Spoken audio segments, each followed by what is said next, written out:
தமிழகத்தில் இன்றைய தினத்தை பொறுத்தவரைக்கும் சென்னை, திருவள்ளூர், செங்கல்பட்டு உள்ளிட்ட 3 மாவட்டங்களில் கனமழை பெய்ய வாய்ப்பு இருப்பதாக சென்னை வானிலை ஆய்வு மையம் சொல்லியிருக்காங்க.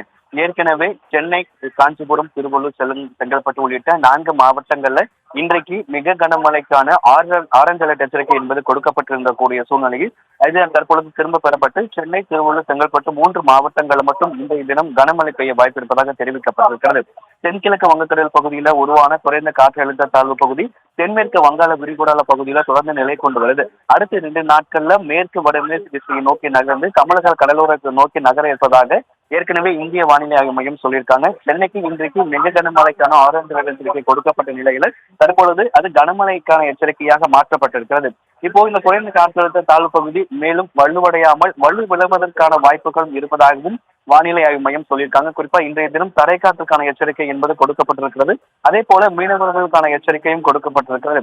குமரிக்கடல் மற்றும் தென்கிழக்கு வங்கக்கடல் பகுதியில அந்த பகுதிகளில் காற்றினுடைய வேகம் என்பது 65 கிலோமீட்டர் முதல் 75 கிலோமீட்டர் வேகத்தில் வீசக்கூடும் என்பதால் மீனவர்கள் கடலுக்கு செல்ல வேண்டாம் என்கின்ற ஒரு அறிவுறுத்தல்களும் வழங்கப்பட்டிருக்கிறது. இன்றைய தினத்தை பொறுத்த வரைக்கும் சென்னை, திருவள்ளூர், செங்கல்பட்டு உள்ளிட்ட 3 மாவட்டங்களுக்கு கனமழை பெய்ய வாய்ப்பு இருப்பதாக சென்னை வானிலை ஆய்வு மையம் சொல்லியிருக்காங்க. நேற்றைய தினம் மிக கனமழைக்கான எச்சரிக்கை கொடுக்கப்பட்ட நிலையில தற்பொழுது அது கனமழை எச்சரிக்கையாக மாற்றப்பட்டிருக்கிறது.